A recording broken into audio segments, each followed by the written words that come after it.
So far in our presentation, we've reviewed the 2,000-year-old wisdom that flood exposure depends on location, location, location, and the first modern principle that flood hazard is a mathematical curve.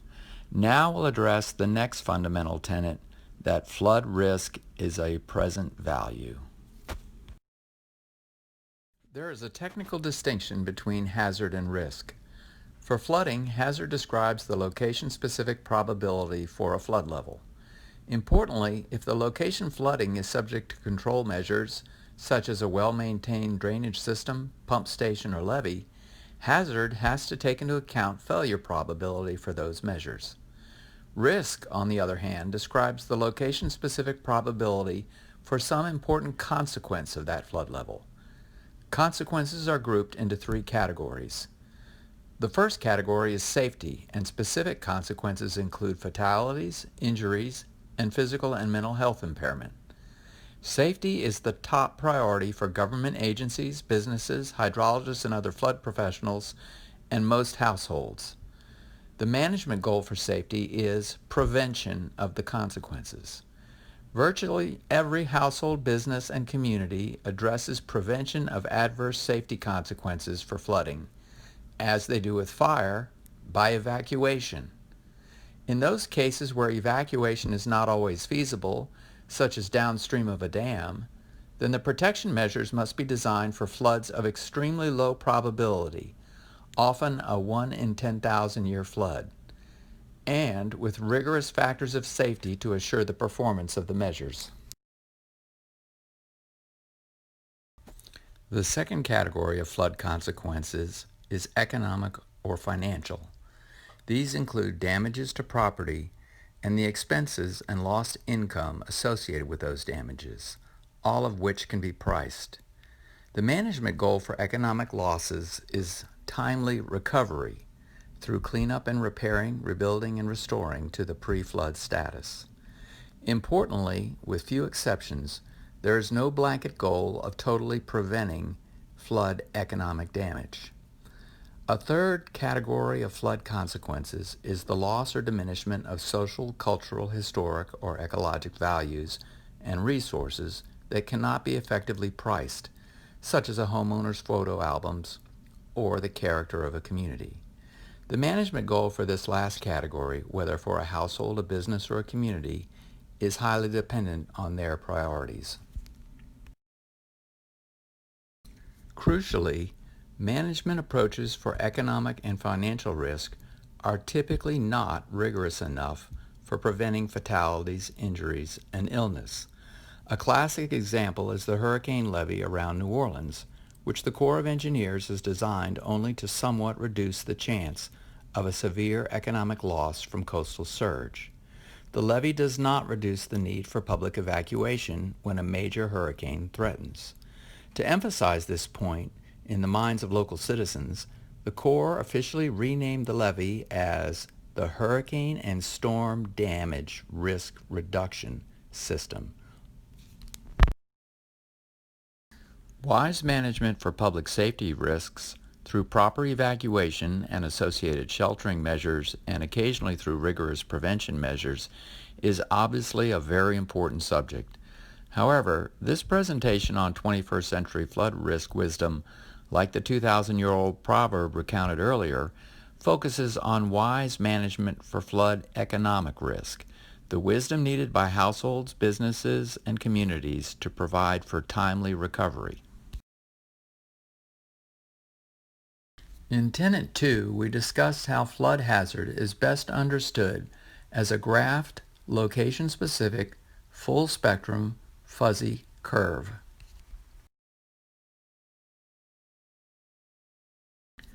The flood economic risk faced by every household, business, or government facility is also best understood as a graphed, location-specific, full-spectrum curve. The flood economic risk curve simply reflects the total estimated cost at each frequency, which is the asset damages, expenses, and other losses at the corresponding flood magnitude. The curve in green on this figure shows the flood economic risk for this particular property. The flood economic risk curve is also fuzzy and reflects not only the uncertainties in the flood hazard, but also uncertainties in cost. Now here's the fun part. Using some calculus, we won't go into the details, we can integrate the flood economic risk curve, fuzz and all, into one single number called the expected annual cost.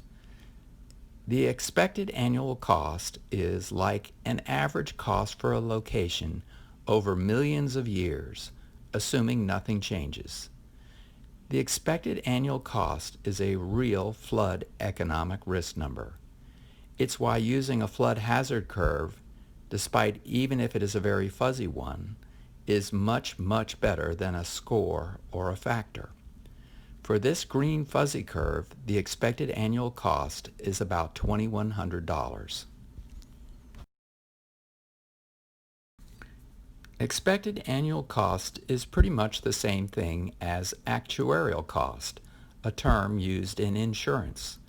If the expected annual cost is computed using numerous similar but independent locations with similar exposures, this further helps average out many potential data or other input random errors.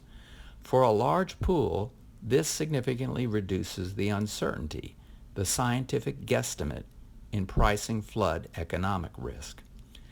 This is a long-established standard practice for pricing fire, wind, drought, and other natural hazard risks. To evaluate the cumulative flood economic risk over a long time frame, we simply multiply the expected annual cost times the number of years.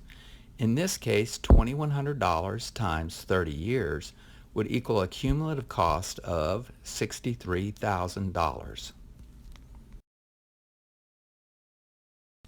The cumulative cost can be adjusted for changes to the cost of flooding due to increases in the flood hazard. This may be due to changes such as in climate, floodplain morphology, and land use. An allowance of 1% increase in the hazard per year raises the 30-year cumulative expected cost in this example to $73,000. The cumulative expected cost can also be adjusted for inflation. As shown here, an allowance of an additional 4% in cost per year raises the 30-year cumulative expected cost to about $122,000. For a long-term exposure, the cumulative flood economic risk can be converted to a corresponding present value. A present value is an amount set aside today, earning interest at an assumed rate that would be just enough to cover future outlays. For an interest rate of 5% and the $122,000 in outlays shown in the light blue line over 30 years, the corresponding present value is $54,000.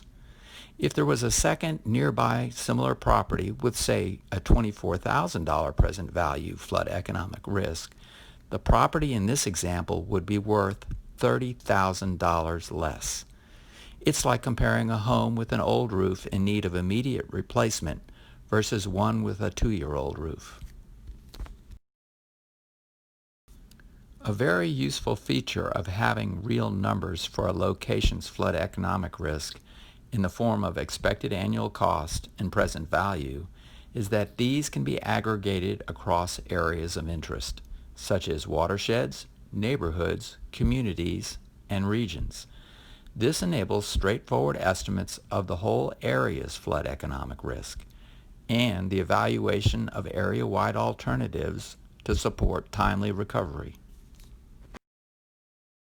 In conclusion, present value is the wise way to characterize the economic consequences associated with flood risk for every property.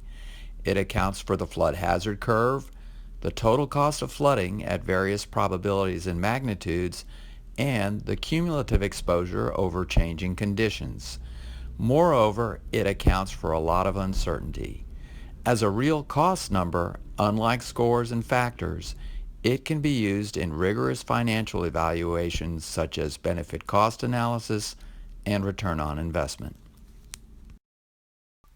In the next video, we'll examine 21st century flood risk wisdom regarding due diligence.